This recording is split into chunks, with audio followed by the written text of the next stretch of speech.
Nagaaf jaalalli ardii jirtan maratti sinaa qaqqabu daawwattoota keenya odeessa wayitawaa yeroo kanaaf siniif qindeeffannee qabannee dhiyaanneerra hamma xumura qophii keenyaatti nu wajjin tura. Yeroo jalqabaaf gara chaanaalii keenyaatti kan dabalamtan subscribe gochuun mallattoo beelii sana fuulduratti sinii dhufu ala tokko gadi tuquun ol kan jetturraa kaadha like share commentis godha.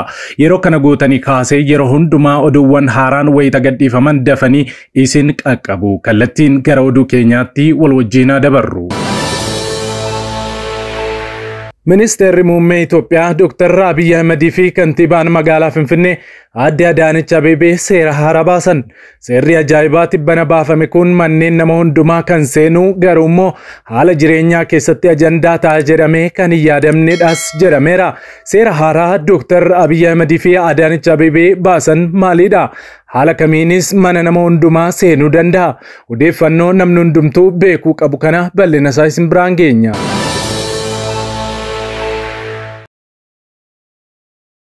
Jeneraalli Suudaan Itoophiyaa irratti dhaadatan. Suudaan utuu wal waraansa keessa jirtu Gibxi duukaa ta'uudhaan waraanni yoo Gibxii fi Itoophiyaa gidduutti jalqabame Gibxiin akka gargaaranii Itoophiyaa waraanan beeksisan. Kun ammoo Itoophiyaa arseera. Itoophiyaatti dhaadachuun kun maal akeeka? Sababa maaliitiif Suudaan Gibxi irra goruudhaan Itoophiyaa waraanuu dandeessi? Bal'ina isaa qindeeffanneerra isin biraan geenya. Bulchiinsa naannoo Affaaritti hidhattoonni naannichaa hidhannoo qabatanii bosona seenanii turan karaa nagaa gara biyyaatti deebi'uudhaan qabsa'uuf akka barbaadan waliigaluun nagahame. Oduu gammachiisaa naannichaa dhagahames qindeeffanneerra isin biraan geenya.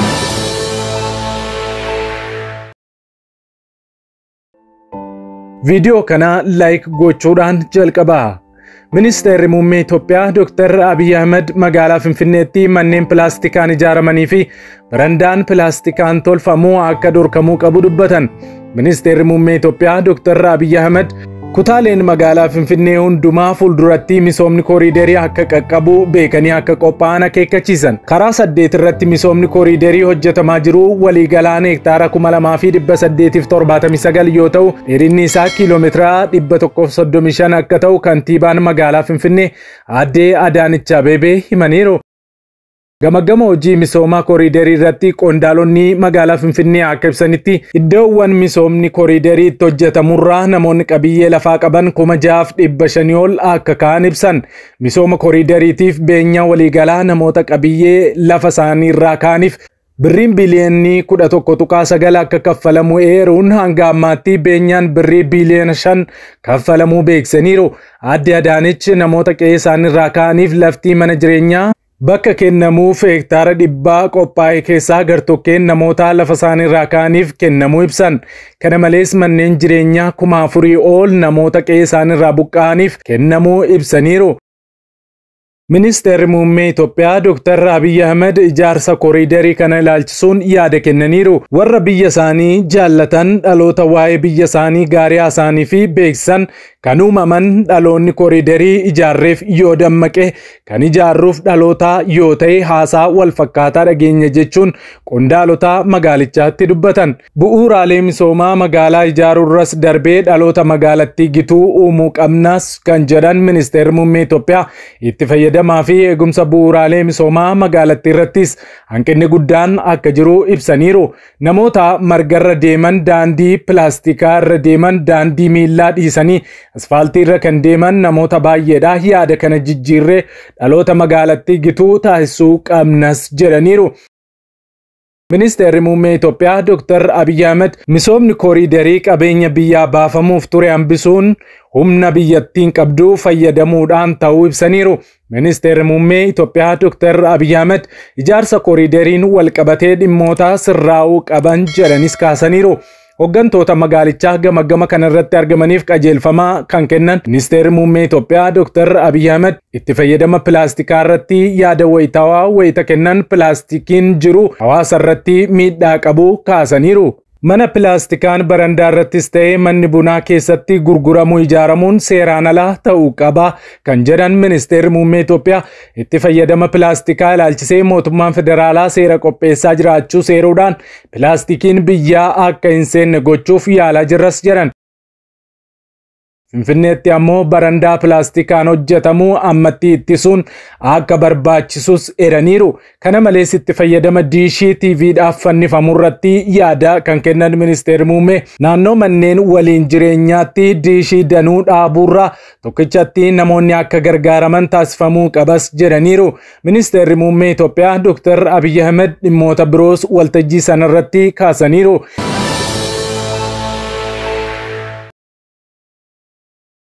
Hidhattoonni Affaar keessa socho'an karaa nagaa qabsaa'uuf waliigaluu isaanii ibsame. Hidhattoonni paartii Dimokiraatawaa Federaalawaa Affaar meeshaa waraanaa isaanii mootummaa naannichaatti dabarsanii kennuun karaa nagaa fi misooma naannichaaf waliin hojjechuuf waliigaluu isaanii raayyaan ittisa biyyaa ibse. Sirna magaalaa Abaalaatti gaggeeffame irratti pireezidaantiin naannoo Affaar Awwal Arbaa nagaa bu'uuraa waan hunda ta'e ibsuun hidhattoonni kunneen daandii nagaa filachuun isaanii nagaa naannichaaf gumaachurra darbee nageenyaa fi tokkummaa biyyattiif iddoo guddaa qabas jedhaniiru. Pireezidaantichi itti dabaluudhaan nagaa fi misooma naannichaa keessatti dammaqinaan hirmaachuu akka danda'an deeggarsi barbaachisu ni taasifamas jedhaniiru. Dura ta'an hidhattoota paartii Dimokiraatawaa Federaalawaa Affaar Hajii Suyyuum Awwal gama isaaniitiin walitti bu'insa irraa bu'aan argamu akka hin jirre ibsuun kana booda sirna heera mootummaa kabajnee uummata keenya karaa nagaa ta'een ni tajaajila jechuun isaanii raayyaan ittisa biyyaa ibseera. Birgeeder Jeneraal Jamaal Shaallee hidhattoota paartii Dimokiraasii Federaalawaa Affaar dabalatee humna addaa bilisummaa Affaar ofiin jedhu waliinis hojii hojjetameen gara daandii nagaatti fiduun akka danda'ame ibsaniiru.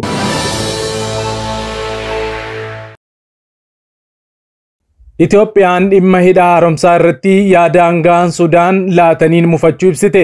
Ministeerri dhimma alaa Sudaan Alii Yusuuf dhimma hidha haaromsaa irratti dhimmoota murtee hin argannee fi hin furamne gara waraanaatti ce'uu malu jechuun yaada laatan hordofee Itoophiyaan ambaasaaddara Sudaan waamtee dubbisuun gabaafameera.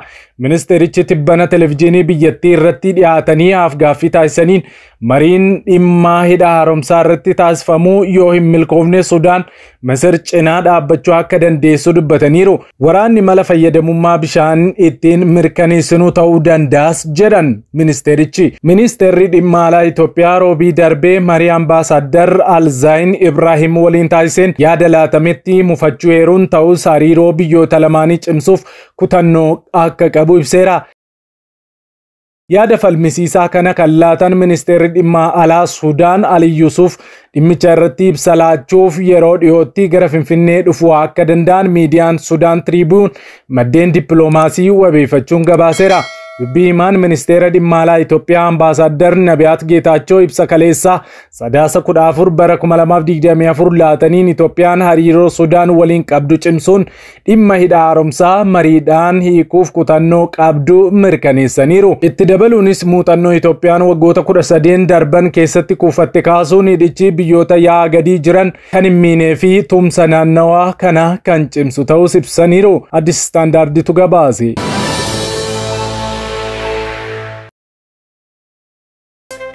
Bardadi gubba ta'in argame gonfol finasana si kan gonfame macaafota cuufa mutichne bane enjisaifu Yesus tu argame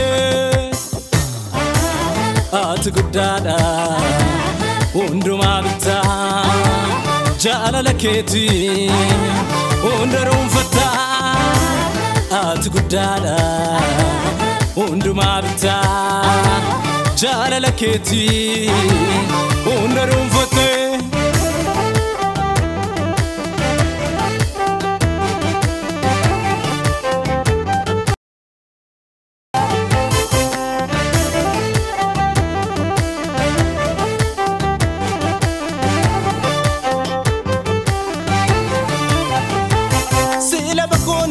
sila charenat igalo laftati jalala motati aretu yura bazanta sra kebar hinmo model koliguyo ነጩ ፈረስ ላይ የተቀመጠው ጽድቅና ስልጣን በእጁ የሆነው ፊቱ እንደ ፀሐይ ነው የሚያበራ ዘምርለት ስለሱ ላውራ ነጩ ፈረስ ላይ የተቀመጠው ጽድቅና ስልጣን በእጁ የሆነው ፊቱ እንደ ፀሐይ ነው የሚያበራ ልዘምርለት ስለሱ ላውራ እንካ ምስጋና እንካ እልልታ እንካ አምልኮዬ ኢየሱስ ጌታዬ እንካ ምስጋና እንካ እልልታ እንካ አምልኮዬ ኢየሱስ ጌታዬ ኦገለተኬ ኦገለታ ኦገለተኬ ኦገለታ ኦገለተኬ ኦገለታ ኦገለተኬ ኢየሱስ ኦገለታ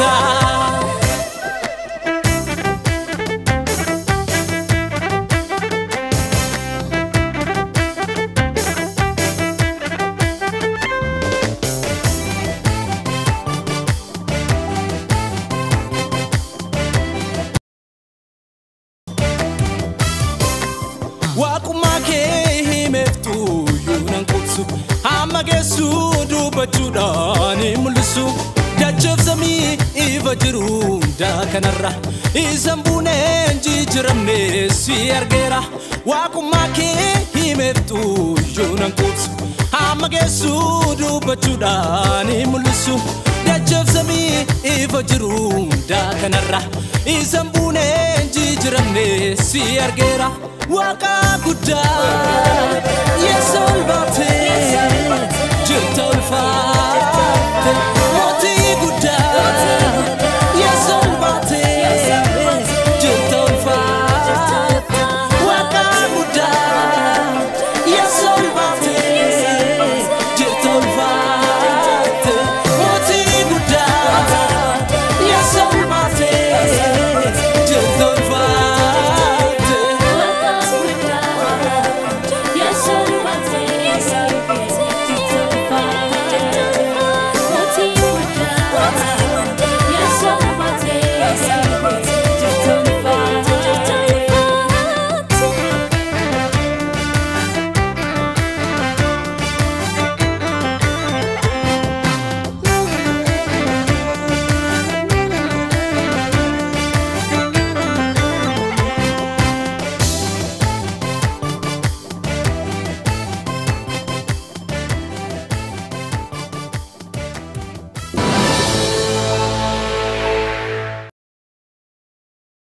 Egaan daawwattoota keenya qophiin yeroo kanaaf qabannee dhiyaannee kanneen hanga ammaatti daawwattanidha. Qophii keenya walakkaatti kan nutti dabalamtan chaanaalii keenya subscribe, like gochuu hin dagatina. Sa'aatotaan booda hanga walitti deebinutti nagaan tura.